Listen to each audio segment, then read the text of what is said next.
6 years back కూడా మీరు సాయిబాబాకి దండేసి కిరీటం పెట్టారు.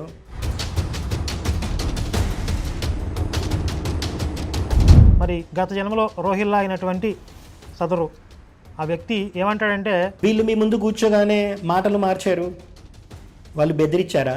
షిరిడి సాయిబాబా గారు అవధూత సిద్ధపురుషులు, ఆచార్యమూర్తి కాబట్టే కదా మేము ఆచరిస్తున్నాం మందిరాలు కట్టుకొని. కానీ అక్కడ యంత్ర ప్రతిష్ఠ ఎందుకు జరుగుతుంది? బడే బాబా ఒక హిందూ పిల్లోని కన్వర్ట్ చేసి సాయిబాబా దగ్గరికి తీసుకొని వస్తే సాయిబు అంతరంగం బడే బాబాకి తెలియబట్టే కదా సాయిబు క్లియర్గా అబద్ధం చెప్పాడు. అర్థమవుతుంది కదా ఎందుకు చెప్పాడు? ఇక్కడ కూర్చున్న ఇద్దరు కలిపురుషులు మీరు పరీక్షిన్ మహారాజ్ అని అనుకున్నాం. వీడు రోహిల్లా ఎప్పుడైనా సరే అకస్మాత్తుగా వృద్ధి కలుగుతుంది, రాత్రికి రాత్రే అద్భుతాలు జరుగుతాయని ప్రచారం జరిగేదంతా మోసమే. కాబట్టి కలిపురుషుడి స్థానం ఏమిటి? బురిడి.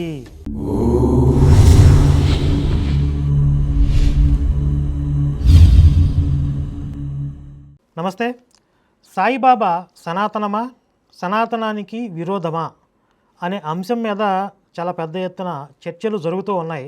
మొన్నటి వరకు సామవేదం గారు కూడా సాయిబాబాని ఆరాధించారు, ఆయన గురించి గొప్పగా చెప్పారు, వారిని కూడా వాళ్ళ పబ్లిసిటీలో భాగంగా వాడుకున్నారనమాట.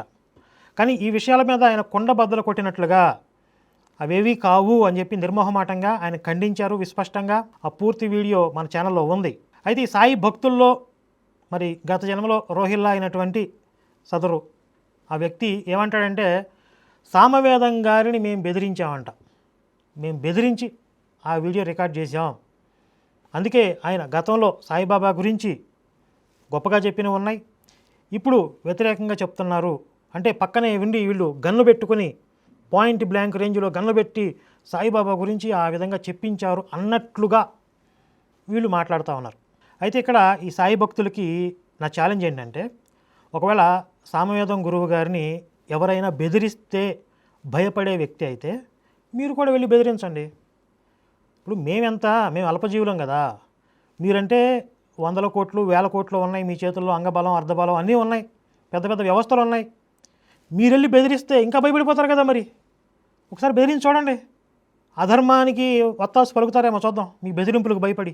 3 దశాబ్దాలుగా ఆయన దైవత్వం గురించి, మన ఇతిహాస పురాణాల గురించి ప్రవచనాలు చెప్తున్నటువంటి మహనీయులు త్రికరణ శుద్ధిగా తాను నమ్మినటువంటి ధర్మాన్ని సమాజంలో వ్యాప్తి చేస్తున్నారు. ఎవరో ప్రలోభ పెడితేనో బెదిరిస్తేనో ధర్మద్రోహం చేసే వ్యక్తి కాదు.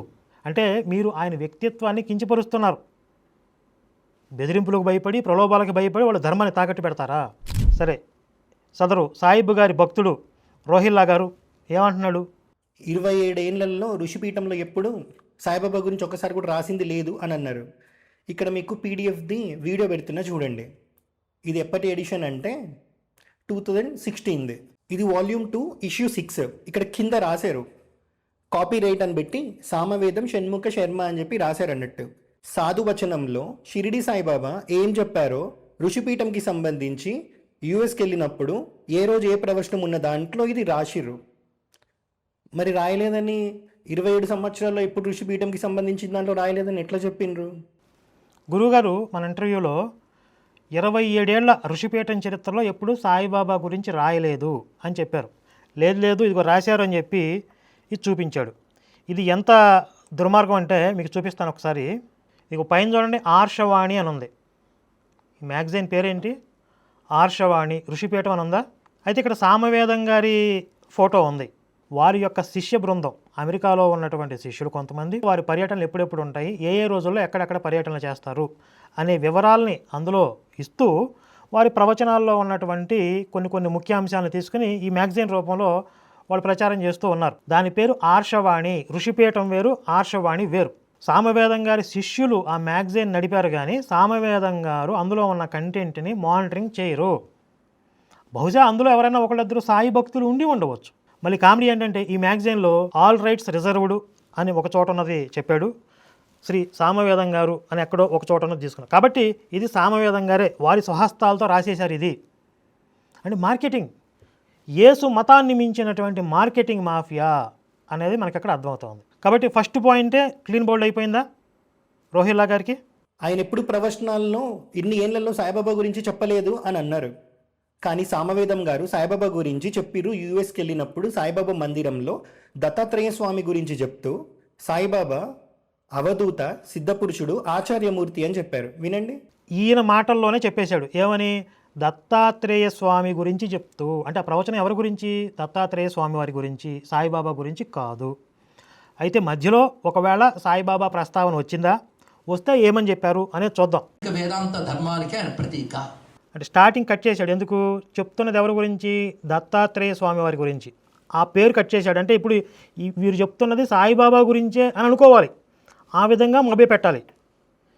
అయితే ఆయన చూపించినంత జ్ఞానంలో కొన్ని ఛాయలు కొందరి వద్ద కనబడవచ్చు. దత్తాత్రేయ స్వామి వారు చూపించిన జ్ఞానంలో కొంత కించిత్ ఏదో ఛాయ లాంటిది ఎక్కడైనా కనపడవచ్చు. అంటే సరే బాబాని ఉద్దేశించి అని అనుకోండి, అది కూడా కించిత్ ఎక్కడైనా ఛాయలాగా కనపడవచ్చు అని చెప్పారు తప్ప డైరెక్ట్గా దత్తాత్రేయ వారి అవతారం అని అక్కడ ఉద్దేశమా? అందుకు వాటికి మనం నమస్కారం చేసుకుందాం. ఛాయా మాత్రం కనపడినా కూడా వారికి కూడా నమస్కారం పెట్టుకుందాం, తప్పేం లేదు. ఇలా మనకి ఆ దత్త పరంపరని గౌరవించేటువంటి భవ్యమైన ఈ భారతదేశంలో మహారాష్ట్ర ప్రాంతంలో మనం షిరిడి సాయిబాబా గారు అవధూత, సిద్ధపురుషుడు, ఆచార్యమూర్తి, ఆ గురు పరంపరలో ఆయన మనం కూడా గురువుగా భావన చేస్తున్నాం. సద్గురు, సమర్థ అని అంటున్నాం. ఏమంటున్నారు? అవధూత, సిద్ధపురుషులు, ఆచార్యులు అని మనం భావన చేస్తున్నాం. సమర్థ, సద్గురు అనే పేరుతో పిలుస్తున్నాం. అంటే వారిని కూడా అక్కడ కలుపుకున్నారు. అక్కడ ఎదురుగా ఉన్న వాళ్ళందరూ ఆ భావనతో ఉన్నారు కాబట్టి వారి భావనని తీసుకుని మనం ఆ విధంగా భావిస్తున్నాం అని చెప్పారు. ఎందుకు? తర్వాత వాళ్ళకు ఉపదేశం చెప్పాలి. మీరు ఈ విధంగా భావిస్తున్నారు కదా, కానీ వాస్తవంగా అసలు ఏమిటి, విషయం ఏమిటి, చేయవలసింది ఏమిటి అని చెప్పడానికి ముందు లీడ్ తీసుకున్నారు. మీరు ఈ విధంగా భావిస్తున్నారు కదా, మీరు అంటే బాగోదు కాబట్టి మనం ఈ విధంగా భావన చేస్తున్నాం కదా అని. సమర్థ, సద్గురు ఈ రెండు కూడా గురువుకు సంబంధించిన గొప్ప లక్షణాలు. సమర్థుడు అంటే మనల్ని అజ్ఞానం నుంచి బయట పెట్టడంలో సమర్థుడు. సద్గురువు ఇందాక చెప్పినట్టు సద్విషయమును బోధించే గురువు సద్గురువు. ఇప్పుడు ఈ రెండు లక్షణాలు సాయిబాబాకు ఉన్నట్లు ఆయన చెప్పట్లా. ఈ రెండు పదాలకి అర్థం చెప్పారు ఆయన. సమర్థుడు అంటే ఎవరు, సద్గురువు అంటే ఎవరు, ఈ లక్షణాలు సాయిబాబాకు ఉన్నట్లు ఆయన చెప్పలా. అక్కడ మీరు పాయింట్ టు పాయింట్ చూడాలి. అది గురువు ఎంత దయామయుడో అంత కఠినుడు కూడా. కాఠిన్యం కూడా దయ్యేనండి. అందుకు అలాంటి వారి చరిత్ర ఏమిటి, వాళ్ళ ఆదర్శం ఏమిటో పరిశీలించాలి. వేసుకున్నారు ఇక్కడ. ఏమన్నారు? వాళ్ళ చరిత్ర ఏమిటో చదవండి అంటున్నారు. ఫస్ట్ మీరు సమర్థుడు, సద్గురువు అని చెప్పి పేర్లు పెట్టి పిలిచేయటం కాదు, ప్రచారం చేయటం కాదు. నాకు అలాగే అర్థమవుతుంది. మీరు కూడా జాగ్రత్తగా వినండి. కానీ మనం అటువైపు సద్గురు, సమర్థ అని చెప్తూ వారి చరిత్రని పరిశీలిస్తున్నామా? పరిశీలిస్తున్నారా? అసలు ఆయన ఎవరు, ఆయన ఏమనేవాడు? ఇదే విషయాన్ని మన ఇంటర్వ్యూలో కూడా చెప్పారు. ఆయన చరిత్ర ఏంటో తెలుసుకోండి ఫస్ట్. ఓ మహాపురుషుడు సమాధి చెందితే అదొక గౌరవస్థానంగానే మనం చూస్తాం సన్నిధానం. కానీ అదేవిధంగా చరిత్ర కూడా మనం పరిశీలించాలి కదా. మరి ఏ విధమైన చరిత్ర ఉంది, ఎటువంటిది ఉంది, సంప్రదాయం ఏమిటి కూడా తెలుసుకోగలగాలి. వారి ఆదర్శాన్ని గమనిస్తున్నామా? ఎవరికి వారు ప్రశ్నించుకోండి. అది ప్రశ్నించుకోండి. మీరు సమర్థుడు, సద్గురు అని పేర్లు పెట్టి పిలిచేస్తున్నారు, ప్రచారం చేసేస్తున్నారు. కానీ ప్రశ్నించుకోండి. ఆయన చరిత్ర ఏంటో, ఆయన చరిత్ర ఏంటో తెలుసుకోండి అన్నారు. అంటే దాని మీనింగ్ ఏంటి? నేను వారి నుంచి ఏం గమనించుకోవాలో అది చెప్తున్నాం. ఏం గమనిస్తున్నారు మీరు? సాయిబాబా దగ్గర ఆయన సచ్చరిత్ర చదివితే మీరు ఏం గమనించారు? అంతేగాని వాళ్ళు నైవేద్యం పెట్టిన వాళ్ళు ఆరతి ఇచ్చాం, మాకు అనుగ్రహం కలిగింది, నేను వద్దని చెప్పట్లేదు. కానీ అదే అంటే ఈ మార్కెటింగ్ చేస్తున్నారు. మా కోరికలు తీరిపోయాయి, అనుగ్రహం దొరికింది, పిలిస్తే పలికాడు. ఈ విధమైన మార్కెటింగ్, పబ్లిసిటీ చేయటం కాదు. వాస్తవాలను గ్రహించండి, చరిత్ర తెలుసుకోండి అని చెప్తున్నారు. అదే గురువు దగ్గర నుంచి మనం నేర్చుకోవాల్సింది. వారి చరిత్రలో 2-3 ఘట్టాలు చెప్పి నేను ముగిస్తాను. ఒకటి, ప్రధానంగా వారు ఒక విషయంలో విష్ణు సహస్రం గొప్పతనం చెప్తారు. వారు దీన్ని బట్టి వారు మన పరంపరను ఎంత గౌరవించారో గ్రహించండి. ఇక్కడ మర్మం గ్రహించండి. ఇక్కడ మన పరంపరని వారు ఎంత గౌరవించారు అంటే, ఆయన మన పరంపరకి చెందినవాడు కాదు. ముస్లిం అయినప్పటికీ, ఆయన ఒక ముస్లిం అయినప్పటికీ మన పరంపరని గౌరవించారు అని కదా దాని అర్థం. సాధు పురుషులు, సత్పురుషులు, మహాత్ములు ఏం చేస్తారంటే చెడు గురించి పబ్లిక్లో 10 మందిలో చెప్పరు, మంచి గురించి చెప్తారు. అది వారి లక్షణం. కాబట్టి సాయిబాబాలో ఆయనకి కనిపించినటువంటి కించిత్ మంచి లక్షణాన్ని అది చెప్తున్నారు. రెండవది, గురువు దగ్గరికి ఎలా వెళ్ళి ఆశ్రయించాలో చెప్తారు. అది తెలిస్తే గురువు శిష్యుడు ఏ విధంగా ఉండాలో చూపిస్తారు. ఎంత చక్కగా చెప్తారంటే తద్విద్ధి ప్రణిపాతేన పరిపృష్టేన సేవయ ఉపదేక్షంతి తే జ్ఞానం జ్ఞాన తత్వదర్శన అని గీతలో శ్లోకాన్ని సాయిబాబా గారు పరిశీలించారు విరాడి చరిత్రలో. విన్నారు కదా, విన్నా. సాయిబాబా సచ్చరిత్రలో నుంచి కొన్ని ఘట్టాలు చెప్తా అని చెప్పారు, కావాలంటే మీరు పరిశీలించండి అని కూడా అన్నారు. ఆ కొన్ని ఘట్టాలు ఏంటి? విష్ణు సహస్రనామం గురించి, భగవద్గీత గురించి, ఈ రెండే. అంటే మీరు సాయిబాబాని ఒకవేళ గురువుగా భావించినా కూడా విష్ణు సహస్రనామం చదువుకోండి, భగవద్గీత చదువుకోండి. సాయిబాబా కూడా అదే చెప్పాడు. అంటే వాళ్ళని ఏదో ఒక విధంగా మన సనాతన ధర్మం వైపుకి తిప్పాలి. సరే, వాళ్ళు సాయిబాబాని గురువుగా నమ్ముతున్నారు కదా, మీ గురువు కూడా ఇదే చెప్పాడు.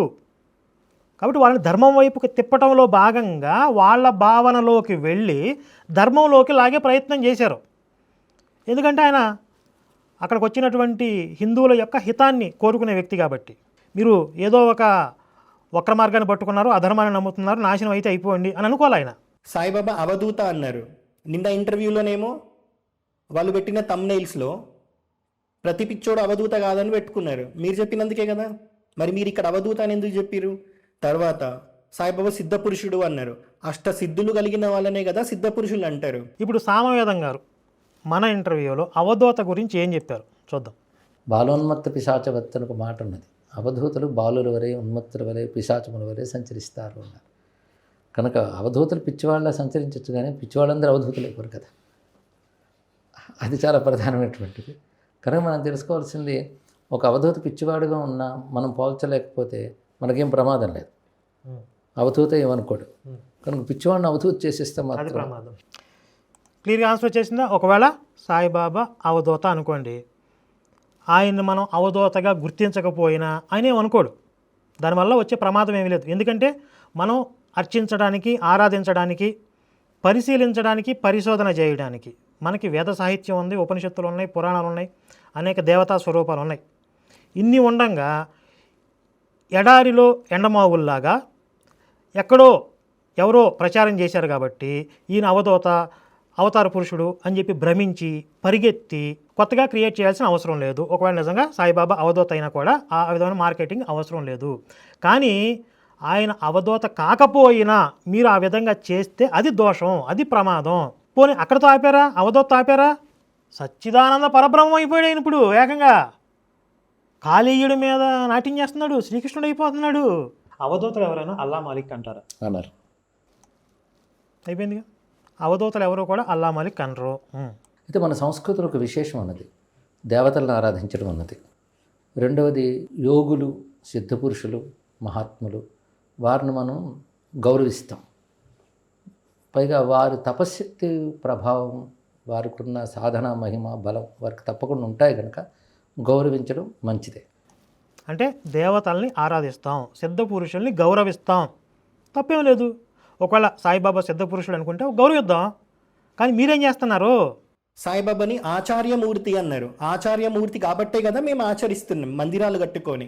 దీని గురించి కూడా చాలా విస్పష్టంగా అక్కడ జరుగుతున్నటువంటి దోషం ఏమిటి అనేది సామవేదం గురువు గారు వివరించారు. ఇంకొకసారి ఆ కంటెంట్ మీకు ప్లే చేస్తా చూడండి. ఫలానా మందిరం ఆలయం ఎలా అవుతుందండి? ఒక యంత్ర ప్రతిష్ఠ చేస్తారు కదా, ఆ యంత్రానికి తగ్గ దేవతను పెడతారు కదా. అక్కడ ఏ యంత్రం పెడతారు, ఏ దేవత రూపం కల్పన చేస్తారు? గట్టిగా అడగడం జరిగింది. ఒకరు రామయంత్రం పెట్టేస్తామండి, దాని మీద పెడతామన్న. ఒక యంత్రం పెట్టి ఒక మూర్తిని పెడితే అంత పాపం. అది మంత్రం, యంత్రం, విగ్రహం 3 అనుబంధం కదా ఆలయం అనే దానికి ఆగమంలో చెప్తున్నది. మంత్రం జపం చేసి దాని పొటెన్సీని తీసుకొచ్చి యజ్ఞం ద్వారా తీసి దాని యంత్రంలో ధార పోసి దాని మీద దానికి తగ్గ ఆకృతిని నిర్మాణం చేసి దాని జలాదివాస అయ్యాదివాసాలతో శుద్ధం చేసిన తర్వాత ఏ మంత్రం యంత్రం ద్వారా అక్కడ ప్రతిష్ఠింపబడిందో దానికి తగ్గ మూర్తిని ప్రతిష్ఠించాలి. దీన్ని బట్టి అబద్ధం, మోసం కూడా చేస్తున్నారు, కపటం జరుగుతుంది కదా, తప్పు కదా. ఒక బొమ్మ పెట్టి పూజించడం వేరే విషయం, పెట్టిందేమో మన యంత్రాలు పెట్టడం, అక్కడిది పెడితే పూర్తి శాస్త్ర విరుద్ధమే, దుష్ఫలితాలు ఇస్తాయి. రోహిల్లా గారు ఏమని చెప్తున్నాడు? మా ఆచార్యుడు కాబట్టి మేము మందిరం కట్టుకుని పూజించుకుంటున్నాం అంటున్నాడు. కానీ వాస్తవంగా జరుగుతుంది ఏంటి? అక్కడ యంత్రం పెడుతున్నారు. ఏం యంత్రం పెడుతున్నారా అంటే రామయంత్రం పెట్టేస్తున్నారంట. ఎవరు పడితే వాళ్ళు మంత్రాలు, యంత్రాలు ఆ విధంగా దుర్వినియోగం చేయొచ్చా? ఒక ఆగమ శాస్త్రం అనేది ఒకటి ఉంటుంది, మంత్ర అధిదేవత ఉంటుంది కదా, అధిష్టాన దేవత ఉంటుంది కదా. ఏ మంత్రంతో మీరు ఏ యంత్రం మీద ఆ శక్తిని అక్కడ నిక్షిప్తం చేసి ఏ దేవతా స్వరూపాన్ని ప్రతిష్ఠ చేస్తున్నారు? మీరు మామూలుగా 4 గోడలు కట్టుకుని ఒక చిన్న రేకుల షెడ్డో ఒక స్లాబో వేసుకుని సాయిబాబా విగ్రహం పెట్టుకోండి. కానీ అక్కడ యంత్ర ప్రతిష్ఠ ఎందుకు జరుగుతుంది? మళ్ళీ ఆ పక్కన దేవతా స్వరూపాన్ని ఎందుకు ప్రతిష్ఠ చేస్తున్నారు? ఈ దోషం కదా, చేసేది పాపం కదా, దుర్మార్గం కదా, మాయ కదా, మోసం కదా. అక్కడికి వెళ్ళే వాళ్ళకి, హిందువులకి దుష్ఫలితాలు కలుగుతాయా లేదా? శాస్త్ర విరుద్ధమైంది కాదా ఇది? కలి ప్రభావంతో వచ్చింది కాదా ఇది? ఎవడికి వాడే ఇష్టం వచ్చినట్లుగా ఇష్టారీతిగా ఎవరో ఒక వ్యక్తిని తీసుకొచ్చి, ఒక బాబాని తీసుకొచ్చి సకల దేవతా స్వరూపుడు అని చెప్పి యంత్రాలని, మంత్రాలని, తంత్రాలని ఇష్టం వచ్చినట్లుగా వాడేసేసుకుని సాయి గాయత్రి మంత్రం ఎంత పవిత్రమైంది మనకి. మీ ఇష్టం వచ్చినట్టుగా పొల్యూట్ చేసేస్తారా? మీకు హద్దు అదుపు లేదు. మీరు దేంట్లో పడితే దాంట్లో వేలు పెట్టి కెలికేస్తారు. మొత్తం ఎక్కడ పడితే అక్కడ చండాలం చేసేస్తారు. ఇది శాస్త్ర విరుద్ధం, తప్పు, దుర్మార్గం అని చెప్పి మాట్లాడుతుంటే మా మీద కేసులు పెడతారు. ఎవరెవరిని బెదిరిస్తున్నారు?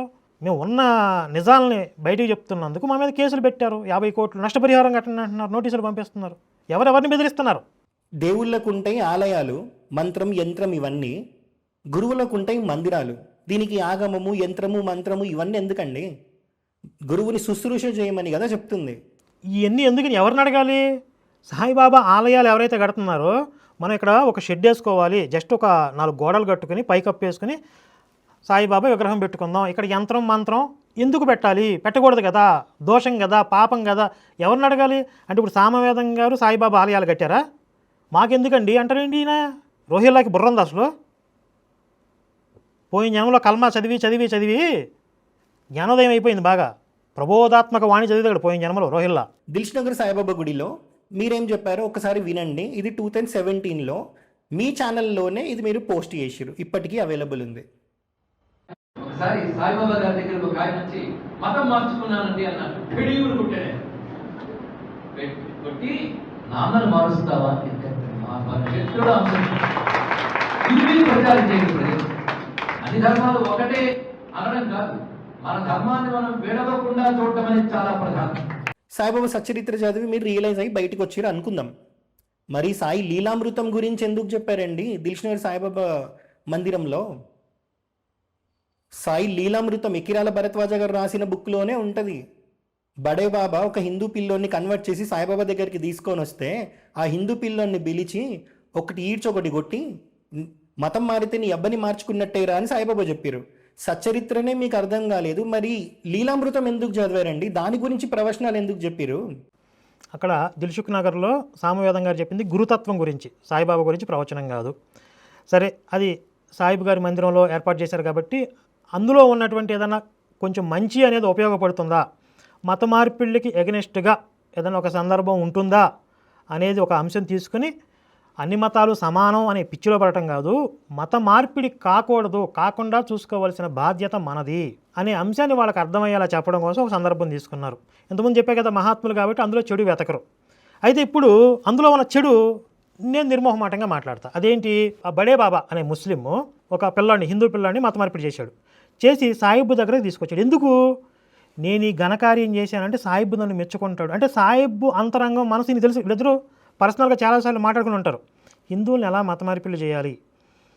ఇప్పుడు నేను సాధించాను, ఈ ఘనతని సాయిబుకి చూపిస్తే నన్ను మెచ్చుకుంటాడు అనే అభిప్రాయం ఉండబట్టి కదా, సాయిబు అంతరంగం బడే బాబాకి తెలియబట్టే కదా నేను సాధించాను చూసావా అని చెప్పడానికి అక్కడ తీసుకొచ్చాడు. అయితే అప్పుడు సాయిబు ఆయన వ్యూహం ఇంకో రకంగా ఉంది.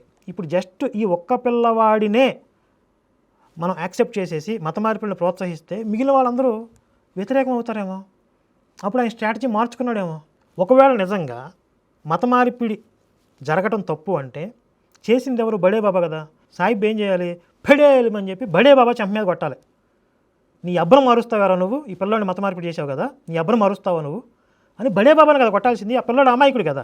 వాడిని కొట్టకపోతే ఈ పిల్లోడు కాకపోతే ఇంకొకటి మతం మారుస్తాడు, వాడికి కదా బుద్ధి రావాల్సింది. కాబట్టి ఇక్కడ సాయిబు బడే బాబా వీళ్ళిద్దరూ కుమ్మక్కే. అక్కడ చుట్టూ 10 మంది ఉండి ఉంటారు, అందరూ గమనిస్తున్నారేమో. ఆ సిచ్యువేషన్ మంచిది కదని చెప్పి అక్కడ రివర్స్ నాటకం ఆడాడు సాయిబు గారు. ఆ సిచ్యువేషన్లో కూడా బడే బాబాని కొట్టలేదు. ఇప్పుడు మనకి సచరిత్రలో చూసుకుంటే జవహర్ అలీ కానీ, రోహిల్లా కానీ వీళ్ళందరూ కూడా అంటకాగారు సాయిబుతో. అంటే వీళ్ళ ఐడియాలజీ కలవకపోతే, వీళ్ళు ఒకటి కాకపోతే ఆ విధంగా జరిగిద్దా. విష్ణు సహస్రనామం గురించి కూడా చెప్పాడు కదా రోహిల్లా గారు. ఒక వ్యక్తి ఆయన పక్కన కూర్చొని రోజు విష్ణు సహస్రనామం చదువుకుంటున్నాడు. ఈ చదువుకునేటప్పుడు అంటే ఈయనకి అమ్మ బాబోయ్ నాకు కడుపులో నొప్పి వచ్చేసింది, నాకు విరోచనం కావట్లేదు, వెళ్ళి బయట దిగే ముందుసురా అని చెప్పి ఆ వ్యక్తిని బయటికి పంపించి ఆ పుస్తకం కొట్టేశాడు. కొట్టేసి చదవటం చేతగాని ఇంకొక వ్యక్తికి ఇచ్చాడు. ఇది ఎందుకు బాబా, నాకు చదవటం రాదు, వాడంటే చదువుకుంటాడు, సంస్కృతం వాడికి వచ్చు, నాకు రాదంటే, పిచ్చాడా దగ్గర పెట్టుకరా, ఎంత మహిమాన్వితమైన పుస్తకం తెలుసా అది. నేను ఒకప్పుడు నాకు పెద్ద నొప్పి వస్తే పోతాను అనుకున్నాను, అప్పుడు ఈ పుస్తకం ఛాతీ మీద పెట్టుకుని పడుకుంటే అల్లా వచ్చిన రక్షించాడు అని చెప్పాడు.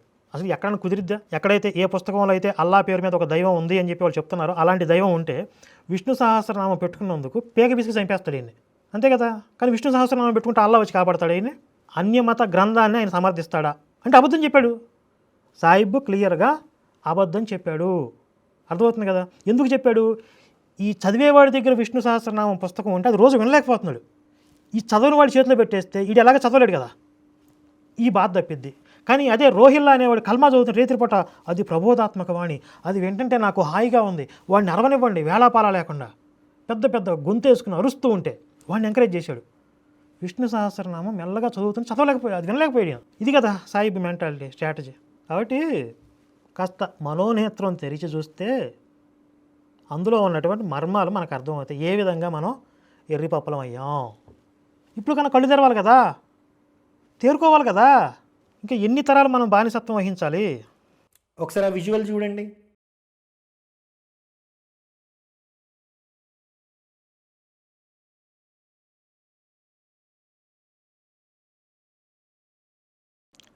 సాయిబ్ గారికి సామవేదం గారు కిరీట ధారణ చేసి పూలమాల అలంకరించినటువంటి వీడియో ప్లే చేసి దాని గురించి రోహిల్లా గారు వ్యాఖ్యానం చేస్తున్నాడు.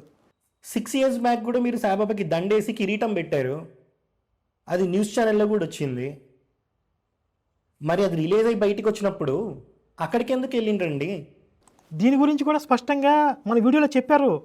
కానీ కావాలని 10 మంది అన్నా మన వల్ల పడకపోతారా, సేమ్ పాస్టల్ స్ట్రాటజీ. ఇప్పుడు ఆ అమెరికాలో సాయిబ్ గారి విగ్రహానికి పూలమాలేసి కిరీటం పెట్టినటువంటి ఆ సందర్భం గురించి గురువుగారు ఏం చెప్పారు ఇంకొకసారి ప్లే చేస్తా వినండి. బాబా గారి పైన ఎక్కడ ప్రవచనం చెప్పలేదు. కానీ అమెరికా విదేశాలకు వెళ్ళినప్పుడు ప్రవచనాలకు డేట్స్ ఒప్పుకుంటాను, ఈ ఊరు వారు అడుగుతారు, ఇక్కడ నుంచే అది ఒప్పుకుని వెళ్ళడం జరుగుతుంది. ఆ సంఘం వాళ్ళ వెన్యూ ఒక ఇలాంటి సాయిబాబా గారి ఆలయాలు అక్కడ ఉన్నాయి కదా, అందులో ఒక హాల్లో పెట్టుకుంటారు. అప్పుడు నేను వెళతాను. వెళ్ళినప్పుడు ఒక మహానుభావుడు, మన భారతదేశం పద్మభూషణ్ కూడా ఇచ్చినటువంటి గొప్ప డాక్టర్ గారు ఉన్నారు, నిజంగా నోబెల్ పర్సన్, మనందరూ గర్వించిన గొప్ప వ్యక్తి ఆయన. ఆయనకి సాయిబాబా గారి మీద విశ్వాసం, ఆయన ఒక గుడి కట్టారు. ఎవరైతే వీరిని ఆహ్వానించారో అక్కడ ప్రవచనం అనేది ఆ సాయి మందిరంలో ఏర్పాటు చేశారు. అక్కడ ఆర్గనైజ్ చేస్తున్నటువంటి వ్యక్తి చాలా గొప్ప వ్యక్తి, ఉదార స్వభావులు, అంత గొప్ప వ్యక్తి కాబట్టి ఆయన విశ్వాసాన్ని గౌరవిస్తూ మరి ఆ మందిరానికి వెళ్ళినప్పుడు సాయిబాబా గారికి హారతి ఇవ్వండి, లేకపోతే ఎవరు అతిథిగా వచ్చినా అవన్నీ చేపిస్తారు వాళ్ళు. కాబట్టి ఎవరైతే ఆతిథ్యం ఇస్తున్నారో వారిని గౌరవించి జస్ట్ ఫార్మాలిటీగా ఆ యాక్టివిటీ అనేది చేస్తారు. ఈయన దేశాన్ని గర్వించదగ్గ గొప్ప వైద్యుడు. ఆయన భావాన్ని నేను గౌరవించి అక్కడ తటస్థ వైఖరిగా నేను ఇవ్వడం జరిగింది తప్ప భక్తిగా ఇవ్వలేదు, ద్వేషము లేదు. దీన్ని అది వీడియో తీసి చాలామంది ఎక్కువగా వ్యాపింపజేశారు. కానీ అక్కడ హాల్లో నేను ప్రవచనం గురువుతత్వం మీద మాట్లాడమన్నప్పుడు ఒక్కటి కూడా వారి గురించి కానీ వారి మాటల గురించి కానీ నేను మాట్లాడలేదు. అయిపోయిందా? ఇంత స్పష్టంగా మన ఇంటర్వ్యూలో చెప్పారు కదా, అయినా కూడా మళ్ళీ అదే వీడియో ప్లే చేసి మీరు అప్పుడు అలా ఎందుకు చేశారు మరి అంటే ఏంటి? ఇంటెన్షనల్గా క్లియర్గా ఇడిచేశారనమాట. ఇడిచేసిపోయి తప్పదో మీరు సాయి భక్తులను మీరు ఒప్పుకోకపోయినా మేము అదే భావిస్తాం, అదే ప్రచారం చేస్తాం. మీరేమో సామవేదం గారిని వాడేసుకుంటారు, ఏది దొరుకుతుంది, ఏదో చిన్న క్లిప్ దొరికితే సామవేదం గారు సాయి భక్తులు అని చెప్పి బ్రాండ్ వేసేసి వాడేసుకుంటూ ఉంటారు. దేవతా స్వరూపాలను వాడేసుకుంటారు, శాస్త్రాలను వాడేసుకుంటారు. మాకు మాత్రం ఎలాంటి రైట్స్ ఉండవు, తప్పు అని చెప్పి రైట్స్ ఉండవు. మాకు మాట్లాడితే కేసులు పెట్టేస్తారు. దేనికి భయపడుతున్నారండి? వాళ్ళ అవకాశం ఏంటి మిమ్మల్ని బెదిరించడానికి? మా అవకాశం ఏందో జనాలకి తెలుసు, నువ్వెందుకు భయపడుతున్నావు? సరే, వాళ్ళు మిమ్మల్ని బెదిరించలేదని అనుకుందాం. ఒకసారి వాళ్ళు మాట్లాడిన క్లిప్పే వినండి. మా యొక్క విజ్ఞప్తి మనవి ఏంటంటే గతంలో ఎవరెవరు ఏం మాట్లాడారో మాకు తెలియదు. ఈ రోజు స్పష్టంగా ఇన్ని కుట్రలు బయటపడుతున్నాయి సాయి మతం నుండి, సాయి సచ్చరిత్ర నుండి. ఇవన్నీ తెలిసాక కూడా, ఇన్ని జరుగుతున్నా కూడా ఇంకా సాయి మతాన్ని ఎవరైనా కావాలని ప్రమోట్ చేసినా, సాయి అవతార పురుషుడు, దత్తాత్రేయుడు అవతారం, విష్ణు అవతారం, శివుడు అవతారం, ఇలాంటి అభూత కల్పనలతో మీరు ప్రవచనాలు చెప్తే కనుక మీరు చేసేది ఖచ్చితంగా ధర్మద్రోహమే అవుతుంది. ఇది గుర్తుంచుకోండి. మీ మీద కూడా మేము పోరాటం చేయాల్సి వస్తుంది. ఇప్పుడు ప్రవచనాలు చెప్తే కనుక మీరు చేసేది ఖచ్చితంగా ధర్మద్రోహమే అవుతుంది. ఇది గుర్తుంచుకోండి.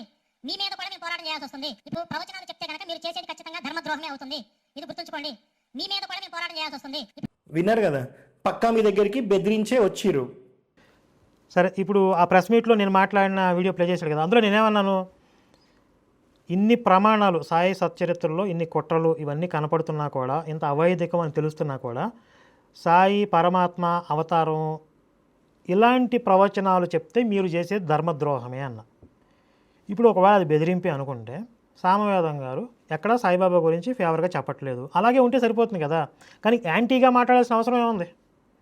ఇది కాదు, ఇది వైదికం కాదు, అవైదికం, అశాస్త్రీయం, మీరు మాట్లాడకపోతే మేము ఒప్పుకోం అన్నామా? మేము అనలేదు కదా. మీరు సాయి మతాన్ని ఖండించకపోతే మేము ఒప్పుకోం అనలేదు. అందులో అభూత కల్పనలు చెప్తే ఎవరి మెప్పు కోసమో, అక్కడ 10 మంది ఎవరు సాయి భక్తులు ఉన్నారు, వాళ్ళ మెప్పు కోసం నోటికి వచ్చింది వాగేశారు అనుకోండి, ఎవరో ఒకళ్ళు పెద్ద మనుషులు, అది రికార్డెడ్గా ఉండిపోతుంది. ఇప్పుడు ఏదో నిర్బంధం పెట్టి పూలమాల వేయించారు, అది చూపించి ఇంకో 10 మందిని ఇక సామవేదం గారే ఆరాధించారు మీరెంతరా అని చెప్పి ఇంకో 10 మందిని వల్ల ఒక లాగుతున్నారు. కాబట్టి సమాజంలో పెద్ద మనుషులు ఎవరైతే ఉన్నారో, బాధ్యతాయుత స్థానాల్లో ఉన్నారో, వాళ్ళు బాధ్యతాయుతంగా ప్రవర్తించండి. అశాస్త్రీయమైన దాన్ని మీరు బోధించొద్దు. ఒకవేళ బోధిస్తే మీ మాటలను కూడా మేము ఖండించాల్సి వస్తుంది. ఇది కదా నేను చెప్పింది. తప్ప మీరు సాయిబు మతాన్ని ఖండించండి, బయటకు వచ్చి అది అశాస్త్రీయంగా నిర్ద్వంద్వం అని తేల్చి చెప్పండి, లేకపోతే మీ మీద పోరాటం చేస్తాం. మేము అనలేదే. చెప్పాల్సిన బాధ్యత ఉంది అందరికీ. ఆ బాధ్యత గుర్తించిన వాళ్ళు బయటకు వస్తారు స్వతహాగా, నిర్బంధం లేదు. అది ఇది బెదిరింపు ఎలా అవుతుంది? కలిపురుషులు అండి, మీ ఎదురుగా కూర్చుంది కలిపురుషులు. ఎవరు? ఇక్కడ కూర్చున్న 2 కలిపురుషులు. మీరు పరీక్షిత్ మహారాజ్ అని అనుకుందాం. వీడు రోహిల్లా కల్మ చదువుతూ ఉండేవాడు పోయిన జన్మలో, సాయిబు గారితో బాగా అంటగాగేవాడు, రేత్రి పొగలు ఇద్దరు కలిసే ఉండేవాళ్ళు వీళ్ళు. పరీక్షిత్ మహారాజ్ ఎక్కడికి వస్తే అక్కడ కలిపురుషుడు భయపడేవాడు. సాయిబు ఎక్కడుంటే అక్కడ రోహిల్లా ఉండేవాడు. ఆఖరికి 4 స్థానాలు పరీక్షిత్ మహారాజ్ ఇస్తారు. జూదశాల యందు, మద్యం సేవించే చోట, స్వేచ్ఛా విహరణులు అయిన స్త్రీలున్న చోట, హింస జరిగే చోట, ఈ 4 స్థానాలు కలిపురుషుడికి ఇస్తారు. ఆ 4 స్థానాలు వాళ్ళ ఆఫీస్లోనే ఉన్నాయి. మా దగ్గర అక్కడ ఉన్నాయి. రీసెంట్గా నువ్వే కదా వీడియో పెట్టింది, నా డబ్బులతో నేను బీరు తాగితే నీకేట్రా బామరిది అని చెప్పి భాస్కర్ మీద వీడియో పెట్టావు కదా. కాబట్టి కలిపురుషుడు నువ్వే. ఇప్పుడు అశాస్త్రీయం, అవైదికం అని చెప్పేది మేము కలిపురుషులమా?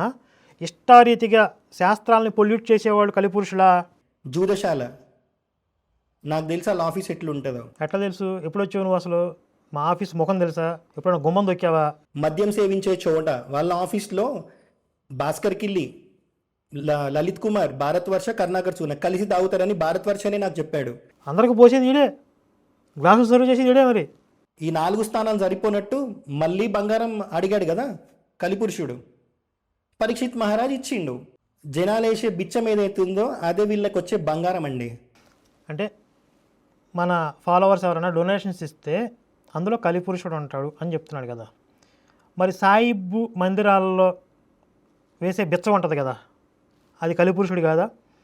ఇప్పుడు మాకెంత చిన్న చిన్న విరాళాలు, మహా అయితే 300, 500, 1000 రూపాయలు. కానీ ఈ సాయిబు షిరిడీ సాయి ఆ మందిరానికి రోజుకు 2 కోట్లు వస్తాయంట. రోజుకు 2 కోట్లు. బంగారం కూడా కలిపురుషుడి స్థానం అని చెప్పాడు కదా. మాకెవరు బంగారం దానం ఇవ్వరు కదా. కానీ సాయిబుకి, అది షిరిడీ సంస్థానికి 500 కిలోల బంగారం ఉందంట. 500 కిలోలు. ఇప్పుడు తిరుమల వెంకటేశ్వర స్వామి వారికి ఆభరణాలు ఉన్నాయి, బంగారం ఉంది, సంపద ఉంది అంటే అది దేవస్థానం, సాక్షాత్గా కలియుగంలో ప్రత్యక్ష దైవం కాబట్టి అక్కడ కలి ప్రభావం ఉండదు. ఇక్కడ ఒక శాస్త్రం ఉండదు, నియమం ఉండదు, పద్ధతి పాడు ఏం ఉండవు కదా. కాబట్టి ఇక్కడ కలి ప్రభావం బీభత్సంగా ఉంటుంది. డబ్బు ఉంది, సంపద ఉంది, బంగారం ఉంది. కాబట్టి కలిపురుషుడి స్థానం ఏమిటి? బురిడి. పుణ్యం సంగతి దేవుడు ఎరుగు, పాపం మూట కట్టుకుంటారు. అదే సామవేదం గారు చెప్పారు. మంత్రాలని, యంత్రాలని, శాస్త్రాలని ఇష్టారీతిగా పొల్యూట్ చేసేసి జనాల్ని మభ్యపెట్టడానికి, ఈ సంపదని ఆర్జించడమే ధ్యేయంగా ఒక మార్కెటింగ్ సిస్టమ్ తయారు చేసి ఇలాంటి పద్ధతుల్లో మత వ్యాప్తి చేస్తే నీచమైనటువంటి యోనుల్లో పుడతారు. కొన్ని లక్షల జన్మల పాటు కుళ్ళి కృషించి నశించిపోతారు. ఆ దోషాలు మిమ్మల్ని వెంటాడతాయి. కాబట్టి అలాంటి వాటి వెంట పడకండి. ఇది చెప్పాల్సిన బాధ్యత గురువుల మీద ఉంటుందా ఉండదా? మనకి పరమాత్మ వైదిక మార్గాన్ని బోధించాడు. ఋషులు వాళ్ళ తపశ్శక్తి ద్వారా దైవతత్వాల్ని అనేక ఉపాసన గ్రంథాలని మనకు అనుగ్రహించారు. వాటిని మనం సాధన చేసుకుందాం. ఎవరో ఒక అన్యమతస్థుడు ఒక సుంతి చేసుకున్న ఒక సాహిబ్ గారిని పట్టుకొచ్చి ఆయన దేవుణ్ణి చేయటం ఏంటి, ఆయన ముందు నందీశ్వరుని పెట్టడం ఏంటి, శివలింగం మీద ఆయన కూర్చోబెట్టడం ఏంటి, ఎంత పాపం ఇది. అసలు మీ పాపాలకు నిష్కృతి అనేది ఉంటుందా? ఎన్ని జన్మలు మీరు అనుభవిస్తారో తెలుసా మీకు? ఇలాంటి శాస్త్ర విరుద్ధమైనటువంటి ఈ బిజినెస్ స్ట్రక్చర్ మోడల్స్ మీరు డెవలప్ చేస్తే ఎంతమందిని మీరు నాశనంలో తీసుకుపోతున్నారు. కాబట్టి అక్కడ ఆ దోషం వెళ్ళిన వాళ్ళకి కూడా తగులుతుంది, నిర్మాణం చేసిన వాళ్ళకే కాదు. ఏదైతే కకృతిపడి ఒక కోరికలు తీరిపోతాయి, పిలిస్తే పలుకుతాడు, అబ్బబ్బబ్బబ్బ ఆ మార్కెటింగ్ మీరు వల్ల పడుతున్నారో. ఇప్పుడు మీరు సైబర్ నేరాలు జరుగుతూ ఉంటాయి కదా, తక్కువ పెట్టుబడితో ఎక్కువ లాభాలు, అదంతా ట్రాపు. ఎప్పుడైనా సరే అకస్మాత్తుగా వృద్ధి కలుగుతుంది, రాత్రికి రాత్రే అద్భుతాలు జరుగుతాయని ప్రచారం జరిగేదంతా మోసమే, గుర్తుంచుకోండి. సాయిబ్ మతంలో కూడా ఇదే జరుగుతుంది. 2 మతాల్లో ఈ విధంగా జరుగుతుంది. యేసు మతం, 2 సాయిబ్ గారి మతం. డెవలప్మెంట్ అనేది క్రమంగా ఉంటుంది, క్రమశిక్షణతో ఉంటుంది, కష్టాన్ని బట్టి ఉంటుంది. కలిపురుషుడు వచ్చినప్పుడు మీరెట్లా లొంగారండి? మీ అనుష్ఠానం ఏంటి? మీరు ఇంతకుముందు చెప్పిన ప్రవచనాలు ఏంటి? మీరు ఇంతకుముందు చెప్పిన ప్రవచనాల్లో మీ వాయిస్లో చాలా బేస్ ఉంటుంది. నిన్న మీరు మాట్లాడినప్పుడు చాలా డల్గా మాట్లాడిరు. అంటే మీరు ఇట్లా కాదు, ఇంకా గట్టిగా మాట్లాడాలని చెప్తున్నాడు. ఇప్పుడు పోయిన జన్మలో ఏం చేశాడంటే హిందువులు ఏడిపించాడు రోహిల్లా. ఇప్పుడు ఈ సాయిబ్ మతాన్ని నాశనం చేయడానికి మళ్ళీ పుట్టాడు. అందుకే ఇప్పుడు మమ్మల్ని అందరినీ లాగాడా. మళ్ళీ లాగిన తర్వాత కూడా మీరు సైలెంట్గా ఉంటే కుదరదు, 2 రోజులకు ఒక వీడియో పెట్టండి అని చెప్పి మమ్మల్ని కెలుగుతూ ఉంటాడు. వీడు కెలిగినప్పుడు ఒక వీడియో పెడతా ఉంటాం, అది బ్లాస్ట్ అవుతూ ఉంటుంది. మళ్ళీ సామవేదం గారి క్లిప్పు అసందర్భంగా వాడి వారు కూడా స్పందించేలాగా చేశాడు. ఇంకా ఫ్యూచర్లో చాలామందిని ఈ సైన్యంలోకి తీసుకొస్తాడు ఈ రోహిల్లాగడే. పోయిన జన్మలో చేసిన పాపానికి ఇప్పుడు ప్రాయశ్చిత్తం చేసుకుంటున్నాడు రోహిల్లా. ఒకవేళ వాళ్ళతో మీరు కూర్చోవాలి అని అంటే ఒంటి మీద బంగారం తీయండి, ఉంగరంతో పాటు ఏదున్నా తీసేసేయండి. ఎందుకు అని అంటే కలిపురుషుడు బంగారంని చూసి అట్రాక్ట్ అయ్యి వచ్చేస్తాడు కాబట్టి. మంచిది. ఆ షిరిడీలో ఉన్న 500 కిలోల బంగారం ఏం చేస్తారంటే హిందూ దేవాలయాలకు పనిచేయండి, లేకపోతే ధర్మ ప్రచారానికి వినియోగించండి. ఊరూరా రామాలయాలు నిర్మాణం చేయండి.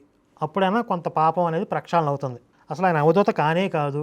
ఒకవేళ అనుకున్నా, మరి గురువుగారు ఏం చెప్పారు? అవధూతలకి నైవేద్యం లేదు, అర్చన లేదు, ఆరాధన లేదు, ఆలయాలు కట్టడం లేదు, దేవతా స్వరూపాలను కించిపరిచేలాగా అక్కడ ప్రతిష్టలు చేయడం ఉండదు. ఇవన్నీ ఉండవు కదా మరి అవధూత అయితే. ఒకవేళ మరి ఇవన్నీ ఎందుకు చేస్తున్నారు మీరు సాయిబు పేరు మీద? ఇంతకుముందు చెప్పినట్లుగా 4 గోడలు కట్టుకోండి, పైన ఒక స్లాబ్ వేసుకోండి, మీ విగ్రహం పెట్టుకోండి, మీరు భజన చేసుకోండి అక్కడ. మీరు శాస్త్రాన్ని ఎందుకు అవమానిస్తున్నారు? శాస్త్రాన్ని ఎందుకు పొల్యూట్ చేస్తున్నారు? ధర్మానికి ఎందుకు ద్రోహం చేస్తున్నారు? ఇది మీరు చేసినంత కాలం ఖచ్చితంగా మేము ప్రశ్నించి తీరుతాం, నిలదీస్తాం, ప్రక్షాళన చేస్తాం. జై శ్రీరామ్, భారత్ మాతాకి జై.